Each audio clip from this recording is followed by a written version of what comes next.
again, everybody. Welcome back. We're going to take a look at the sled kite, and we have a new technique, so this is going to be an updated version. We have a previous video if you want to watch this one. And we have my two buds here. They're the ones who came up with this new technique by not listening to directions. So sometimes screwing things up is a good idea. Let's start.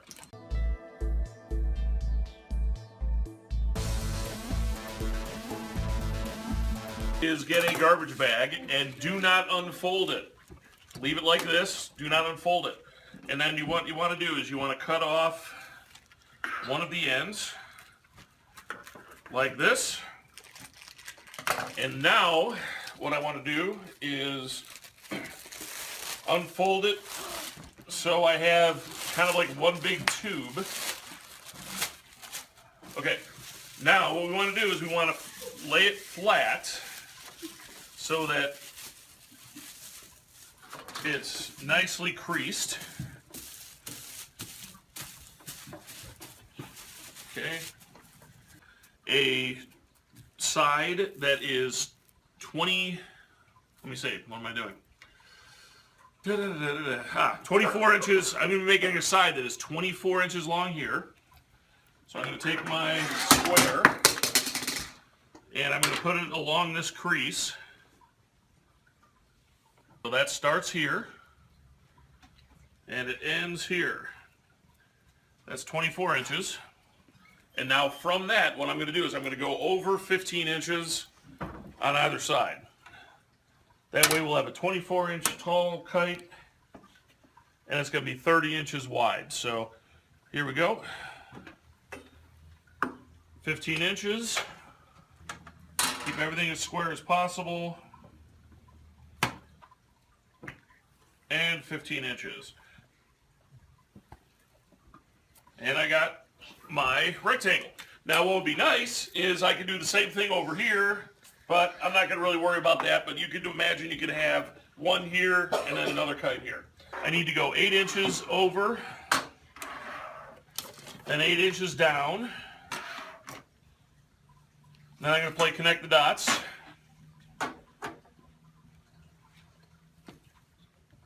There's one, and then I'm going to go 8 inches over this way, make a dot, and then we're going to connect the dots.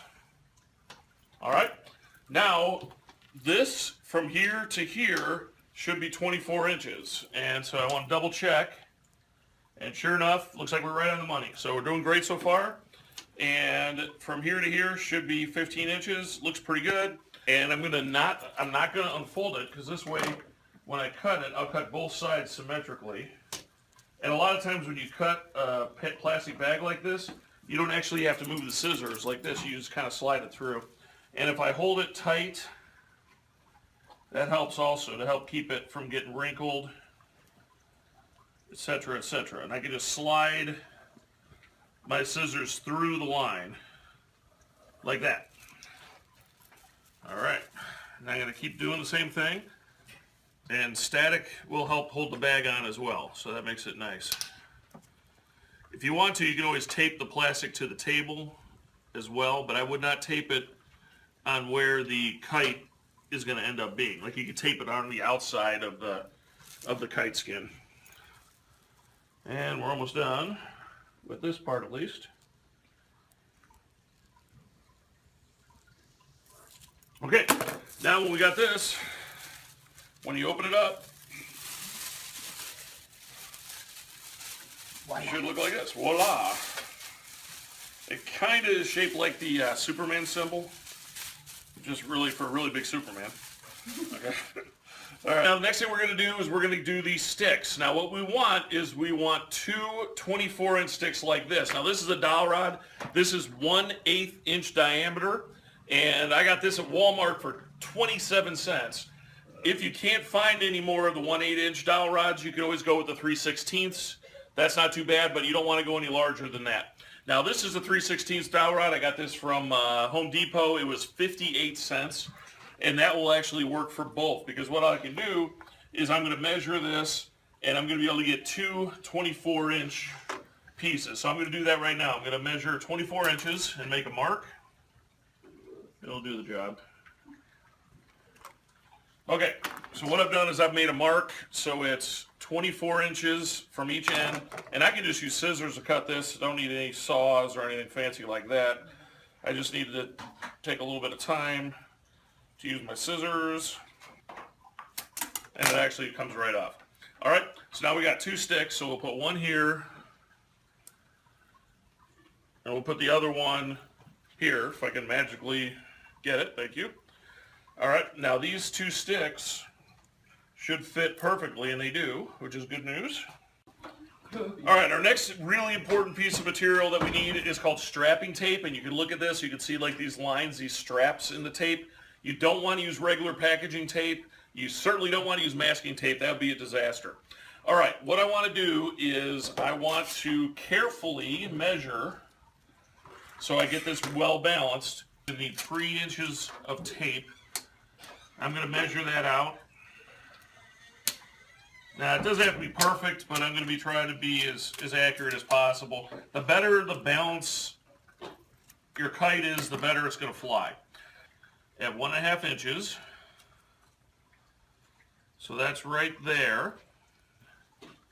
And then when this folds over, it's going to, should match perfectly.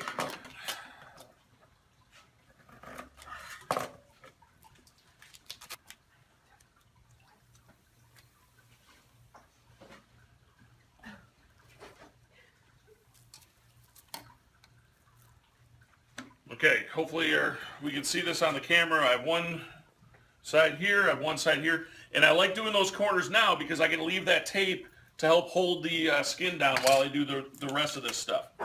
Now what I'm going to do is I'm going to cut off a couple inches of tape. Again, it doesn't have to be perfect, exact, but I'm just kind of ballpark 2 inches of tape. And what I'm going to do is I'm going to put 1 inch here,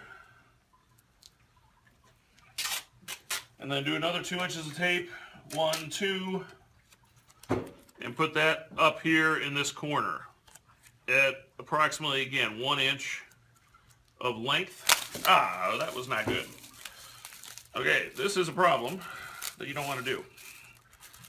I did that on purpose so you can see what not to do. Again, about 2 inches.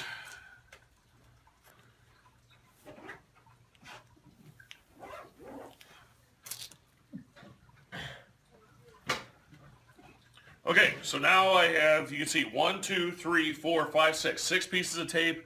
This one I made 3 inches long. This one was 3 inches long. The other ones I made 2 inches long.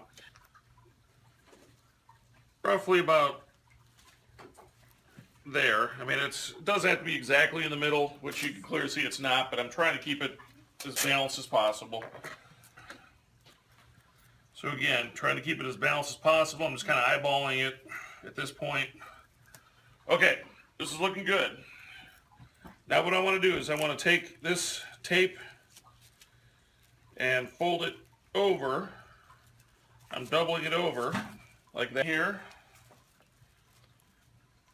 Doubling it over like that. I'm going to double that, double this over. You get the idea. I'm doing that on all of the edge pieces of tape.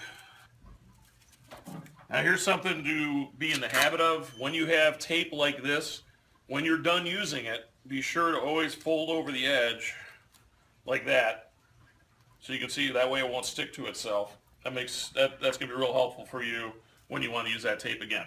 Okay, so you can see what we have now. Looks pretty good. I'll hold it up so you can see it. How's that look? Okay on screen? Yeah. Okay, looks okay. All right. All right, what we're going to do is we're going to measure out a little over 10 feet of string. Now, instead of measuring this out with a tape measure and things like that, what I knew is I know that this is 2 feet. So what I'm going to do is I'm just going to measure this 5 times. 1, 2, 5. And again, I'm just kind of ballparking. It doesn't have to be exactly 10 feet. I like it a little bit longer than 10 feet. Because that gives me a little bit of room for tying it. What I'm going to do is I'm going to use a screw here. You can use a nail, you can use a pair of scissors, it doesn't matter, a hole puncher. I just don't like using a hole puncher because they tend to get gummed up. What I'm going to do is I'm actually going to take these two edges and I'm going to connect them like this. And then what I'm going to do is I'm going to punch a hole through both of them. That way I get a nice balanced edges.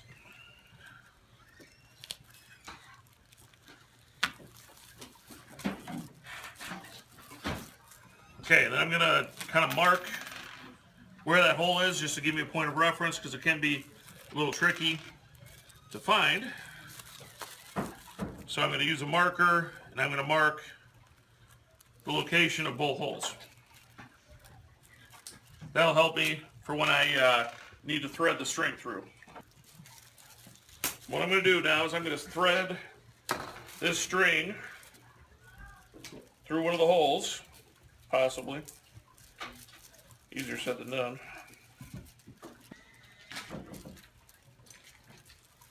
There we go. Okay.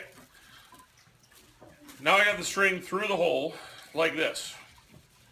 And I'm just going to pull it through a couple inches and then tie a real simple knot. Doesn't have to be anything fancy. Okay, there's that.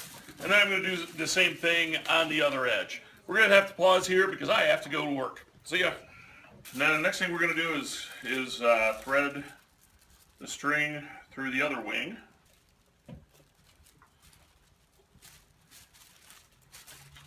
And I have something that looks like this. And you can see the kite string is quite long at this point. Should be approximately 5 feet on each wing since it was a 10-foot long string. Now I'm pretty far away at this point because what I want you to be able to see is that I'm holding the kite up where the two wings are connected, and then what I'm going to do is I'm going to hold the bridle up and I'm putting it in a piece of pencil like this because I want it to hang and match up perfectly if possible. Now this looks pretty good, and if I have it like this, you can see that I can just pull the string down and adjust it accordingly so that these two wingtips connect, like so. Okay. All right, what I'm going to do now is I'm going to take the string and I'm going to loop it around the tree and then through the hole, kind of like I'm just tying a balloon. And then what I've done is I've made a loop. And hopefully that loop, you should be able to hang the kite. That was loud. You should be able to hang the kite off of that loop like so.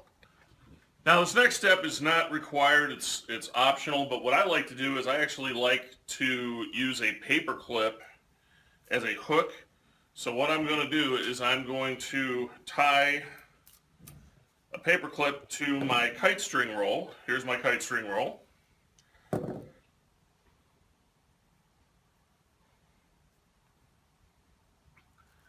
And then when you're all set, what you do is you simply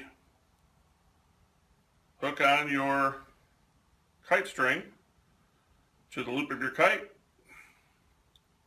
And I like to bend the hook a little bit just to kind of give it a little more security. Then you're good to go. That's all you got to do. Hopefully this was helpful. Put questions down in the comment section. I'll be sure to answer them. I read them almost every day. So have a good day. See ya. Hello again, everybody. Well, okay. All right, let's try that again. Hit stop. Which is somewhere. What? Hello. What? Can you pause it? Wait, how do you pause it? If you Just press the stop button.